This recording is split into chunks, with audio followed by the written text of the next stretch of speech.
that really loudly. Can I get a hell yeah?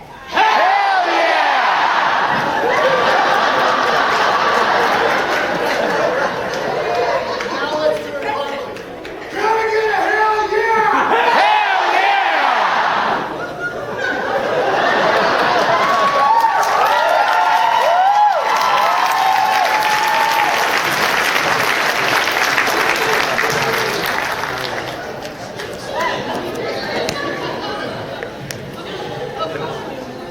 Thank you for coming.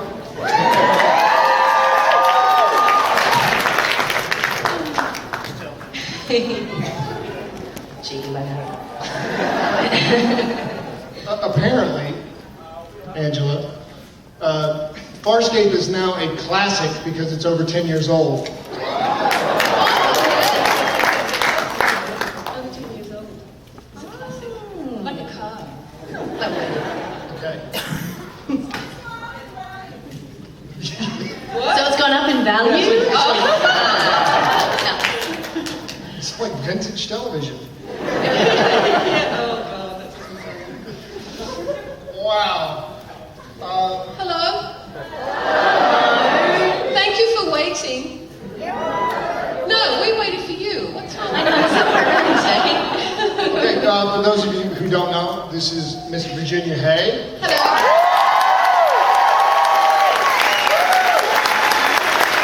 Miss Rayleigh Hill.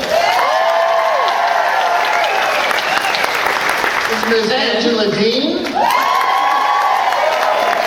my name is Ben. And Mr. Ben.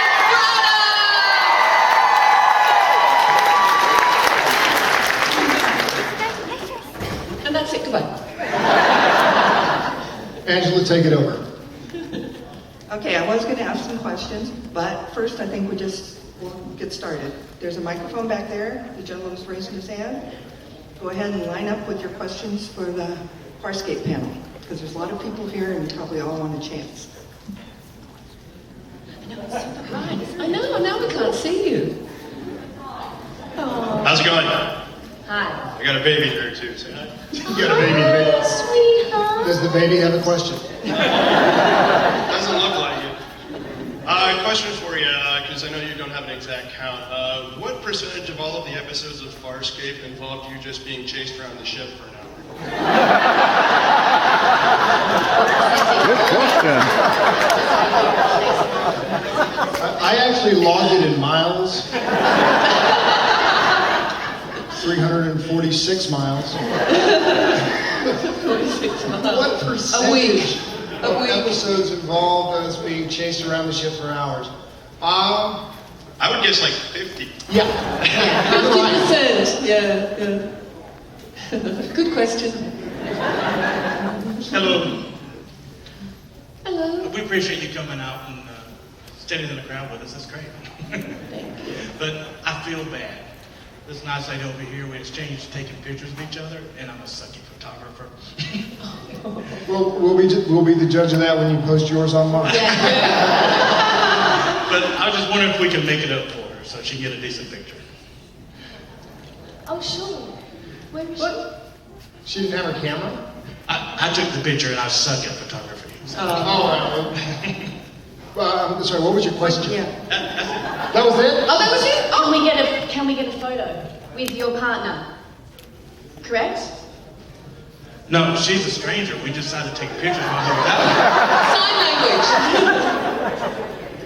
And she took mine while you was out here, and I took hers, but I sucked at taking it. It didn't turn out very well. Well, you can take a picture of her. Well, we'll see if we can sort that out later. We're going individually through it. Can you help me with my taxes? What you need to do is you need to file at 1040. Hi, this question is for Ben. I'm a psych major at college, and I was just wondering if, even without the neural imprint, would have John gone insane anyway?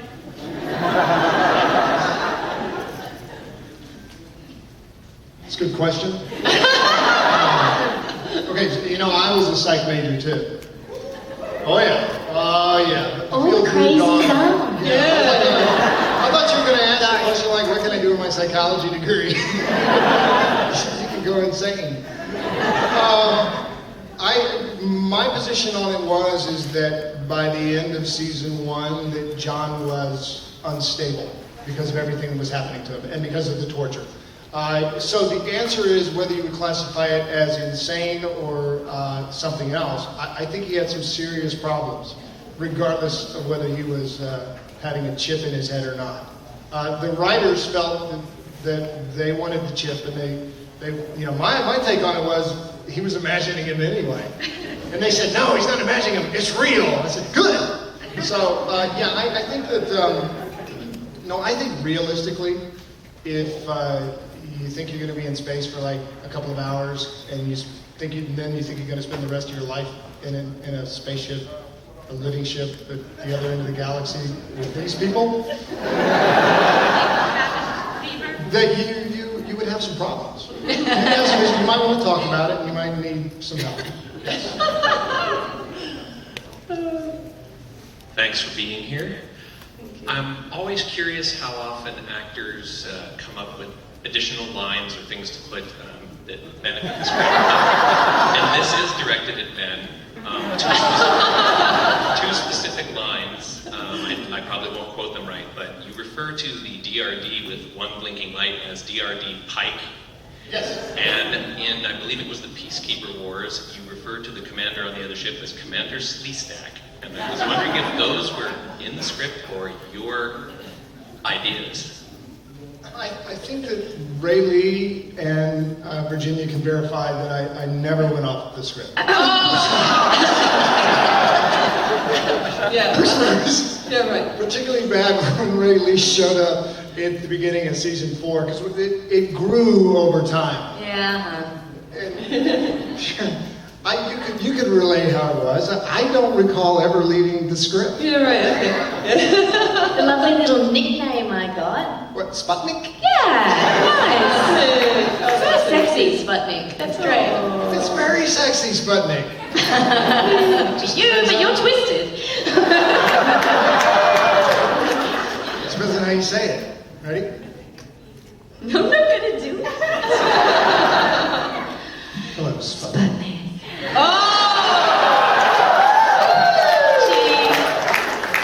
No. He was very spontaneous, shall we say. Rehearsals might run completely smoothly, and then what do you know in the take? There's surprise. Yeah. That happened a bit. You always made it better, though. That's for sure. But it was fun. Yeah. But it was fun. Hello. While I love the entire show, some of my favorite performances by you, Ben, were the moments where you were either becoming or battling the Scorpius clone. Yeah. And I was wondering if those were as fun for you as an actor as they were for us watching, or there were any particular difficulties. For those of, I guess most of you know what she's talking about, where Crichton was reaching the peak of his insanity, and he's battling with retaining his persona over becoming Scorpius. That what you're talking about? Yeah. And we would shoot it in 2 separate phases, one where I'm me, looking like me, and the other where I'm in the Scorpius prosthetic. So we did them on separate days, basically. The least comfortable part about doing that was when I went to lick Claudia's face.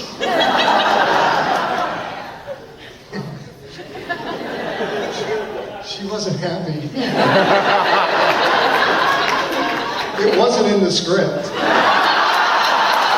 I rest my freaking case. There you go. I can't recall whether it was fun. You don't want Claudia angry at you.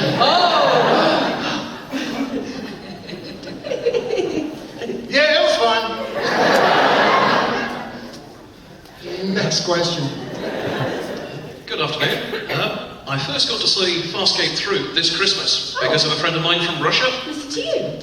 And she explained that Russia has a huge following for Farscape.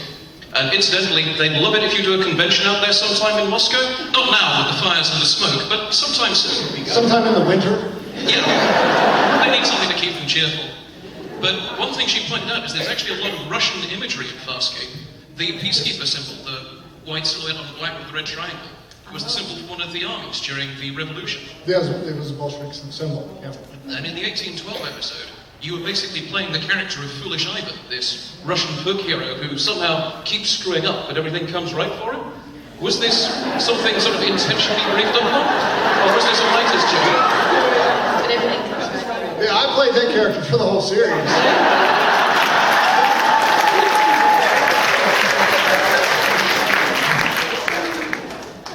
What was the question? Well, I was asking if it was deliberate or a writer's in-joke, but it sounds like it was deliberate. The imagery, yes, Ricky Ayers did a direct lift on that one for the Peacekeeper symbol.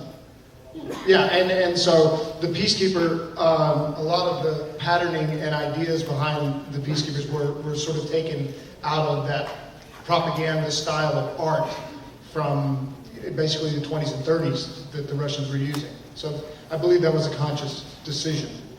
Yes. Thank you very much. That's why the Russians lost.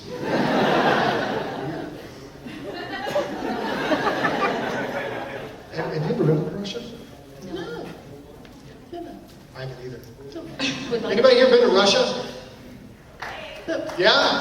a few. Oh, actually, a few people. Is it worth going? Yeah. St. Petersburg. Architecture is gorgeous. Moscow is gorgeous. Yeah. I like to use these things as an educational tool. Yeah. A way to bridge communities and cultures. Vladivostok's. Has anybody been there? Apparently it's the closest one to the west, and nobody's been there. Okay, sorry. I'm just curious. Americans need to travel more.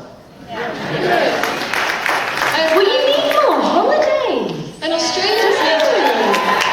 I think you only get 2 weeks. Do you get 2 weeks? If I got 2 weeks, I'd be at home on the couch too. I wouldn't want to move anywhere. I mean, gee. I love We to get travel. more, I think, at home. I want someone to take me to Barbados, please.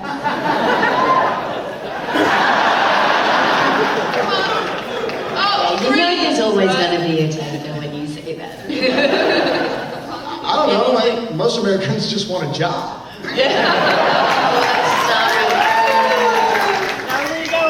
Once we get a job, we want a vacation. Okay, hi. My question's for Ben. Yes. I want to know what your thought process was when writing Don Quixote, and how it may have differed when you were writing the Stargate episode Bad Guys. The differences between one Right, so the question is, what was my thought process when writing Don Quixote? or if there even was one. Or what? Nothing. Or anything else. Anything else? Like writing emails. No, I did not. Don Quixote, for those of you who haven't seen the episode, was an episode where John was basically in a virtual game run by Stark, or an incarnation of Stark. And he was stuck in it and in a cycle, looping through back and forth until he finally figured out how to win the game, as it were. When I was writing it, I was interested in that, but I was also importantly interested in the lies that John was kind of telling himself about what was important, or what he believed was important, and how that interacted with the game. I also wanted to bring Virginia back to the show. Because, unlike some sci-fi shows, death is permanent on Farscape.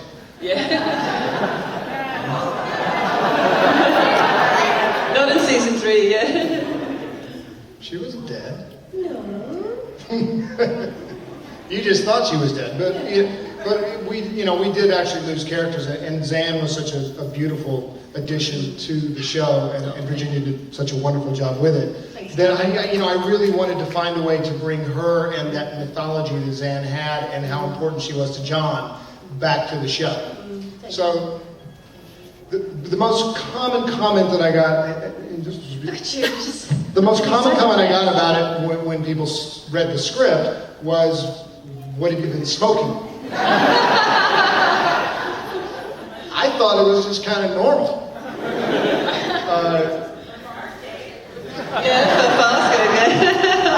And it is one of those heavily divisive episodes, I think, where if someone tuned into that episode for the first time they saw Farscape, there were probably a lot of stoners out there that went, I gotta watch this show. Dude! That's awesome, man! Where did I get this on DVD? But your discerning hardcore sci-fi fan was thinking, what the heck am I watching? But as far as writing in general, I did not write the episode that I'm credited with story by on Stargate. And I want to be clear about that. There's a difference between story by and writing. The episodes I wrote on Farscape, I wrote every single word. From beginning to end, I did all the rewrites. If rewrites were needed, I would write them the night before. So that, those I wrote. The Stargate episode, I had a story idea. I gave it to the guys. I didn't expect them to use it. They used it. And I said, fine. And then they said, we have to credit you. And I go, you don't have to credit me. But they wanted to credit me. So, my involvement in that was just pitching an idea, not actually doing the writing, which is really a very difficult job on any show. So, long answer. Go ahead. I wanted to ask Rayleigh, of all the scenes or sequences that you were in, what was your favorite? I really love working with Wayne. I did. As soon as I joined the cast, I thought, oh, this guy he's such the man for me. I thought Wayne concocted such a wonderful, one of the all-time great villains. I was talking about this yesterday in the panel. And so, I kind of planted a couple of seeds in the writers' heads. I kind of flirted with him a little bit, threw him a couple of glances, went Sputnik to him. I really enjoyed that. I also enjoyed working any of the Y stuff I got to do. I didn't get to do an awful lot of it, but all that walking on walls stuff, it's so otherworldly. I mean, on what other show are you ever going to be able to do that kind of stuff? So the real physical stuff was heaps of fun on Farscape. Really lucky. Dramas, it just doesn't happen. Science fiction, Farscape, we got to play like that. It was a real gift. Really lucky. They were the favourites. They were the standouts. The other ones are when we all got together and we all got to play together. I really liked that too. The whole cast in Moya there in the command. I thought they were fun too. Lots of antics. Antics with Anthony. Oh, gee. Antics, yes. Just on the topic of Wayne, I was curious, Ben, if you worked with him to come up with an impression of him, or did you just stay at home and bust out your Scorpius one day? Staying home busting out your Scorpius. Later on, bust the Scorpius out right here. My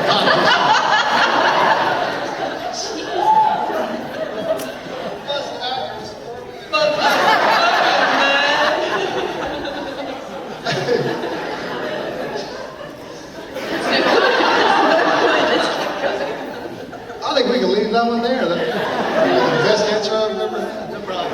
I did work with Wayne on that. I did. I invited him over to the house. I said, Wayne, bust out your Scorpius here.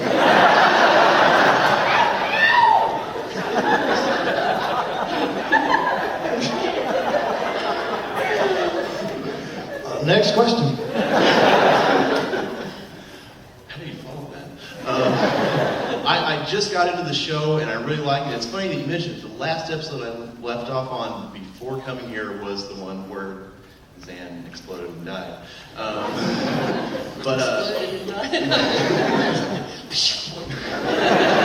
was all her own stunt too. But my question is, I've been a fan, I'm a real big fan of the show, but I've been a fan of Jim Henson's for my entire life, and I'm wondering if you guys were too, and how it was like to work with all of the puppets from Henson workshops. Amazing. You go first. Yeah, extraordinary. Yeah, of course. I was a fan of everything that I saw of Jim Henson's, all of his creations, movies, Muppets, Sesame Street, so forth, Dark Crystal. Loved his work. Jim Henson Company, Creature Shop, sheer genius. And what's it like to work with the Muppets? Muppets! Animatronic characters. No, incredible. Really extraordinary to work with them. Did they just become? Were you always just in? Did you think of them as characters themselves? Or Yeah. did you just Well, you interacted have with to, the really. puppeteers? You have to think of them as real characters, because if we don't believe that they're characters, then you won't either. But it was really beautiful to watch them, because it was like a choreography. That all these people, sometimes 5, 8 people, in order to create one entity, all moving almost in slow motion. It's very eerie and beautiful to watch them create each character. It was fascinating for us.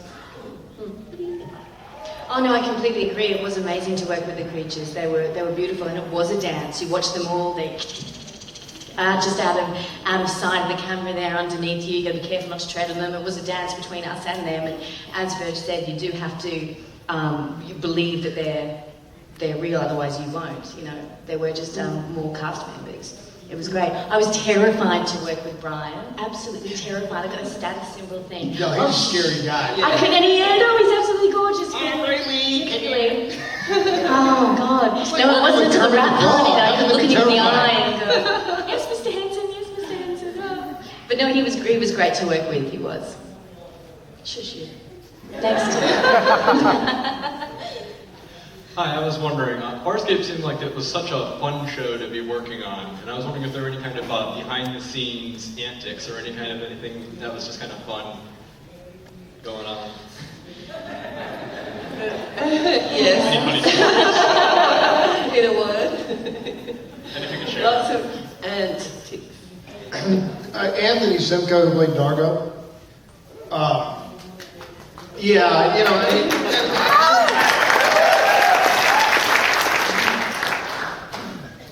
It seems like every sci-fi show they have a big guy, this studly warrior, who is the prankster on set, who is the one driving the humor and comedy. I guess because they're being stoic all the time, it's like letting the lid off of a can of Coke that you've shook up or something. And Anth was that way. He has this abusive, huge personality. For those of you who've seen him on stage, you know what we're talking about. He just had this tremendous energy. But it's a huge burden wearing prosthetics and makeups. And in spite of that, Anthony would come in and he would just do the most insane things. But the one sort of quintessential vision of Anthony that you get, by the time we got to the 3rd season, in the 1st season they put Anthony in his prosthetics and it was all one piece. He never got out of it. And so he's locked in this massive rubber bit. And they would sort of wheel him onto set and wheel him up. And in the 2nd season, we were working in very hot sheds at Homebush in Sydney, Australia, and he literally fainted from exhaustion and dehydration, and they hauled him off in an ambulance. And so they came back and they went, well, we got to figure out a way to fix this. So his costume gradually got whittled down. His makeup got whittled down. So by the final year, he would show up to set for rehearsals wearing his eyebrows, his chin, his nose, and that was it. There was no, costume? No. Headpiece? No. It was just Dargo's face would show up on this big blokey Australian dude. Flip-flops. And he would stand around in his flip-flops and a pair of boxer shorts. And that's it. And you'd rehearse the scene, and they'd go, Dargo up! And 15 minutes later, Dargo would appear in full battle regalia, and he would do his thing, and then as soon as they called cut, Dargo down! And they would strip him down again, and there's the big bulky Australian in his shorts. He was very funny. But there was always a lot of talk of butter in Last Tango in Paris with Dargo, with Anthony. Does anyone know what I'm talking about? One person said, thank you very much. Butter? Butter. And Last Tango in Paris. He has the door up. Don't you remember? He used to talk about what he would do to the marauder chicks, exactly, in detail, and it always involved butter. Oh, yeah. On your close-up. He's here, he's fine. That's great. Yeah. You're here trying to keep a straight face. Next question. Hello. This question is primarily for Ben, but I'd love to hear Virginia and Rayleigh's take on it too. If Crichton could have somehow seen before he went through the wormhole all that would happen, for good or for ill, on the other side, would he have gone through? Would he have done the Farscape maneuver in the first place? And for the other two, if they had known what would happen, would they have wanted him to come through?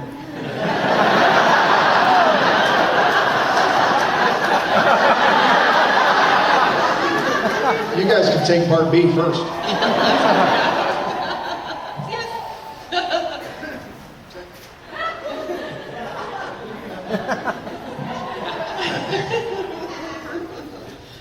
Would Crichton have gone through if he had known what was going to happen? If the enduring image was the last image of Peacekeeper Wars, yes. But there are many points along his journey that if you stop the image there, there's no way. But at the end of the day, yeah, I think that, that it's a huge, grand adventure. And it's also important from a storytelling standpoint that I think the audience wanted to go along with John. They wanted to be there. It's very important in the story that, you began with John, I'm just looking for a way home. But him finding his home is the real story. That's the real story. It's the story that all of us have, particularly in America, where we all run off to different parts of the world or different parts of the country, and our families are fractured. And it's the thing which resonates with me personally. I think it resonates with a great number of people, that the journey of our life is creating a home. It's creating a family. Because our parents are going to die at some point. We're going to lose friends along the way. But how you create a home, how you create a family is his journey. So I think absolutely he would go, and I think that's the journey that was crafted for him. It's the journey that the audience in large part relates to. Absolutely. I don't think the others would want him to come along. Yeah, well, there you go. Particularly Zan and no way Sikozu. We loved observing the John Crichton character. We found him charming, and Zan definitely fell in love with him at the time. She adored him, as one hers, sure. Can I interrupt for just a second? Hi, Ben. I'm Jen. I'm the director for Stargate Next Door. We're having our charity auction, and I was told y'all wanted to know what the heck was going on. We've just passed $32,000 for the year. Wow! And that's not counting the art show tomorrow, and we're not even halfway done with our charity auction. So that's what's going on. Thank you. That's brilliant.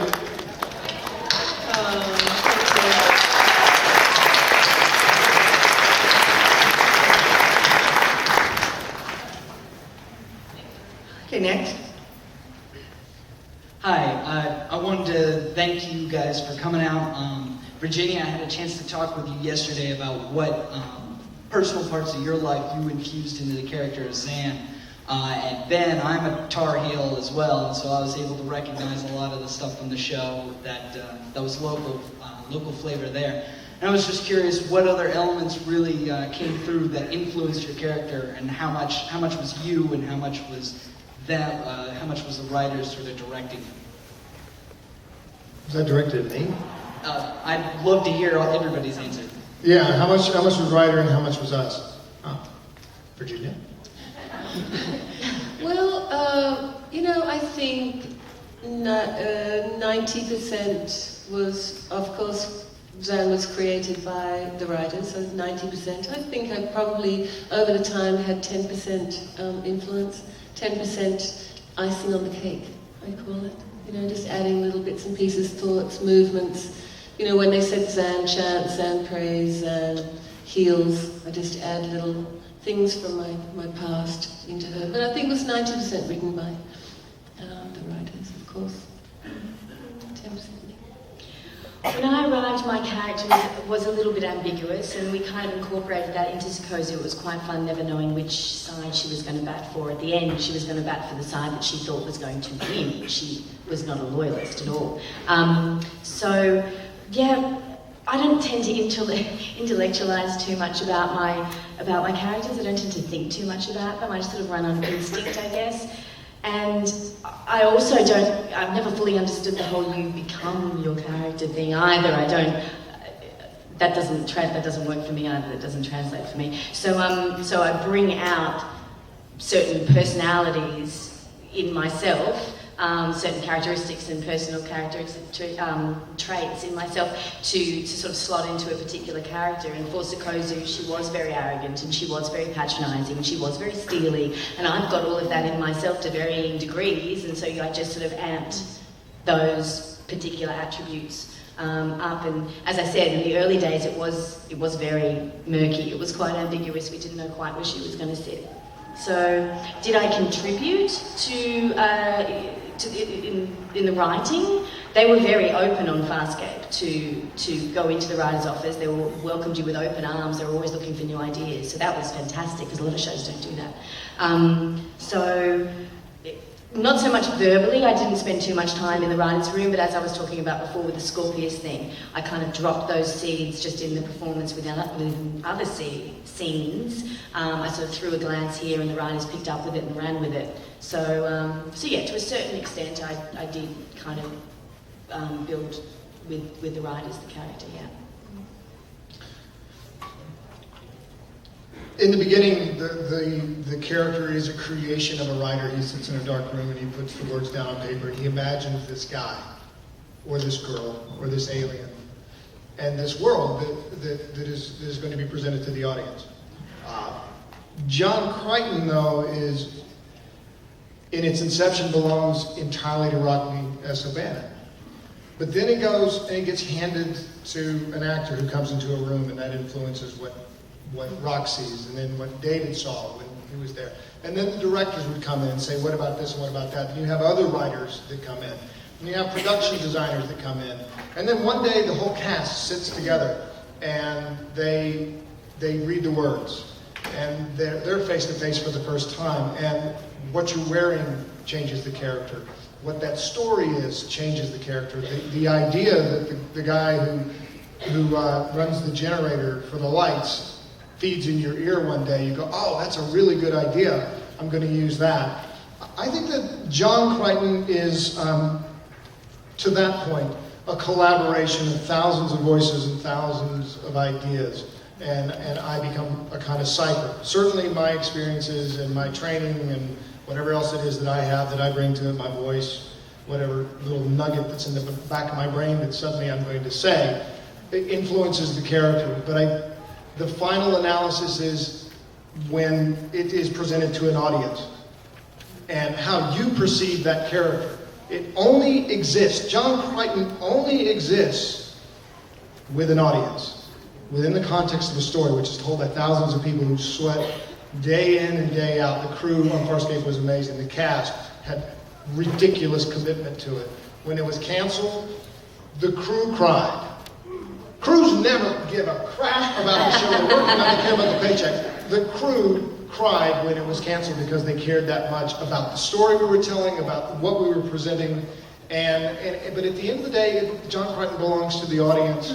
And, you know, to the degree that even today we feel that back and forth, you know, he exists. But my slice of John Crichton, you know, it's that much, and John Crichton is that much. And John Crichton is something, you know, that you guys all bring to it.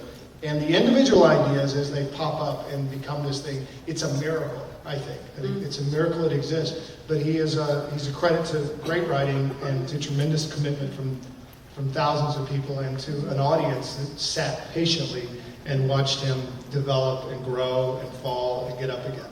So that's my answer. Beautiful answer.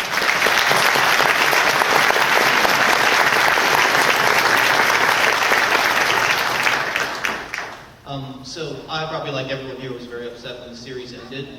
But at the same time, I've always thought that Peacekeeper Wars was one of the best series wrap-ups that I've ever seen, because they did such a good job tying up loose ends and also showing things that were only hinted at in the past. Like you got to see a Luxon strike team be badass, and we found out why peacekeepers were called peacekeepers. And they did so much of that and wrapped everything up so well that I was always really impressed with that. But my question is, of everything that was done, is there a storyline for each of you, or something that was hinted at that you would have liked to have explored more but never got a chance to? Yeah, I would have liked to have explored the relationship between Stark and Zan, really, very much so.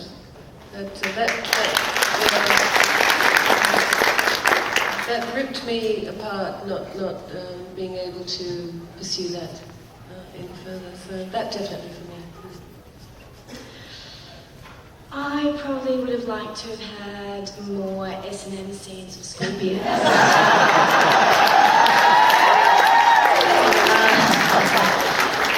But that's just okay.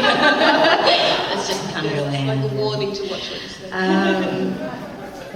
Speaking of Stark, yeah, when I got to play Stark, how much do we adore Paul? Oh, we adore Paul. When I got to play Stark, I really loved that. It was so nice to be given, be given the gift of one character in the show, and then what do you know? 6 months down the track, you get to play him, and you get to play a completely different character within the show, only sci-fi. So yeah, that would have been fun to come to play there so much more. Yeah, no, probably just some more work with Wayne. I really did enjoy working with him, not necessarily as an himself, but no, probably to get the opportunity. We only really got together, we started working closer together right at the end of the series, so it would have been fun to see where that would have travelled some more. So. Yeah, I didn't enjoy my S&M stuff with Wayne quite so much. I mean, he was practicing on me long before she came. He had refined his skills. Like butter?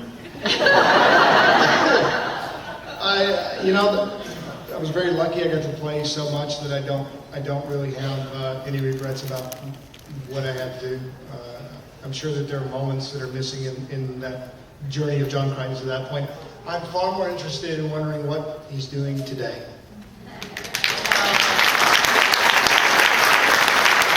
I want to know. I want to continue to harass Brian about that.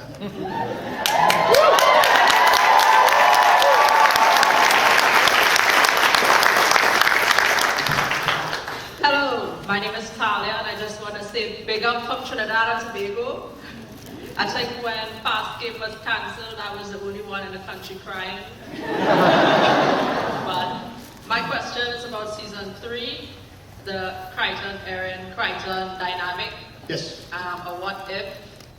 What would have happened if Crichton hadn't died in season 3, and there were two Crichtons?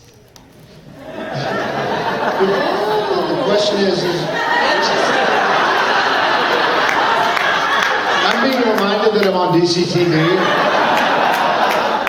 If we have 2 Crichtons in one Aaron, what would have happened?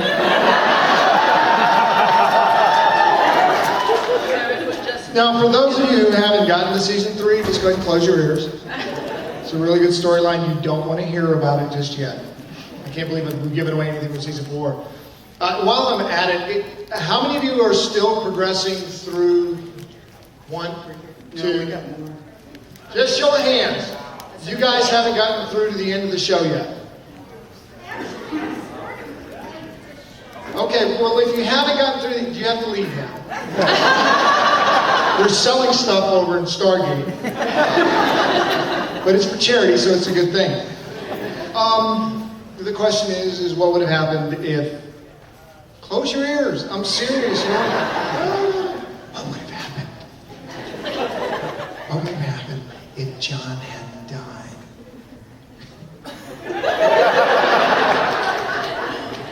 Wow. Honestly, I think there'd be one psychotic, villainous John running around the universe because he was getting very bitter and twisted. Okay? And what's most fascinating and dangerous about that storyline is that they're both the same guy. They really are both the same guy. And it kind of shows you how a story or your life can go, in that moment, can go in 2 different directions. What happens if you don't meet the right person? What happens if you don't turn left? What happens if? Which is... So,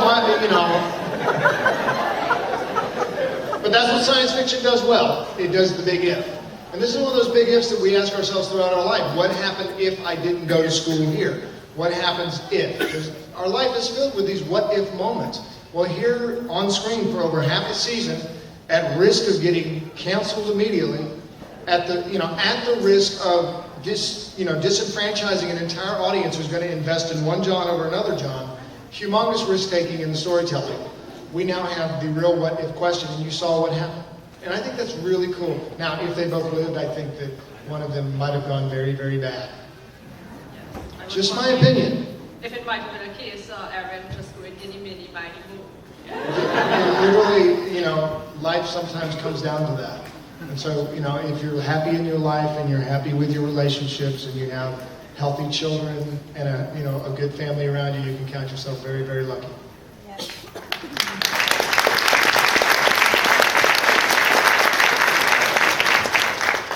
First, I'd like to say this is my first con, and all of my best experiences have been with the Farscape cast, so thank you guys very much. My question is for Ben. The episode where you guys were switching bodies every 5 minutes or so. Definitely one of my favorites, and I wanted to know which character was the most challenging for you to play, and which was your favorite one to play. Rigel was the most challenging. You realize how difficult it is to be a puppeteer. Reach up and make yourself talk. You guys do the voice for me. Rigel was the most difficult, but it was also the most fun because there was a wonderful sort of freeing thing about Rigel. He's such a snotty little bastard.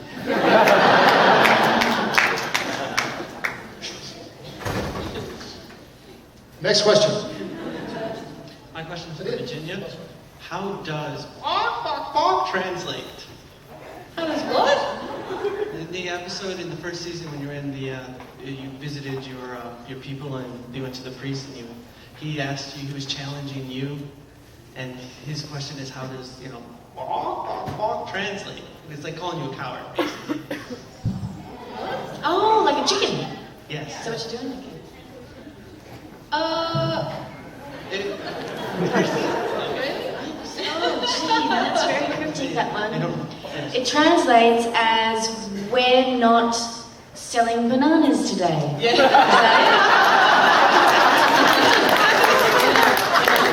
Is That was one of my chants. That was one of her chants, literally. Yeah. Do you know, I didn't actually hear the question clearly, and I have no idea what you're talking about. In the episode where you visited your Delvia? Yes. You were it was the corrupted tree that was poisoning all the people. Yeah. And she took your powers, so to get them back, John challenged you to go into unity. Yes. And the way he challenged you was to make an unusual noise of calling you a coward. So I was just curious how did that translate? The question was, John went, yes. And that's chicken. Meaning how did you know what that was? Given the micro, you know what? That's a writer question. Yeah, I should have said that. That's a writing question. That's a writer question when you're a writer up here.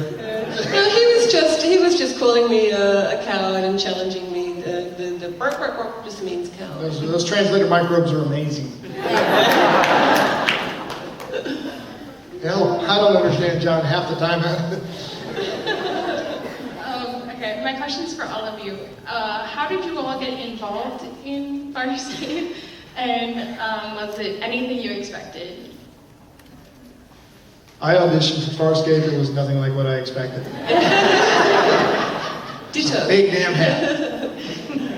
Everybody turn around and look at this real quick. It's a big hat. We're just seeing the silhouette of a big old hat. Nice hat. It's got to be that.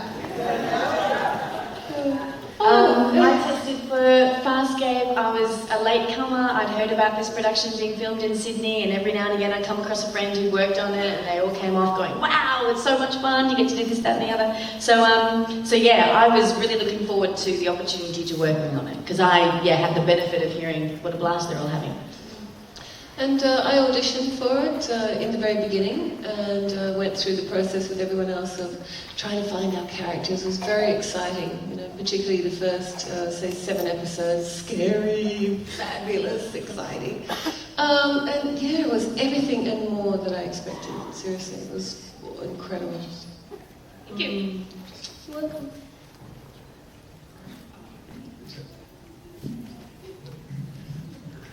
How much time do we have left?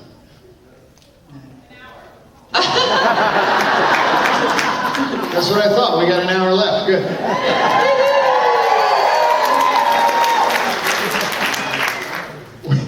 We ran out 5 minutes ago. Time is fickle. We have one last question, though, right? That was it?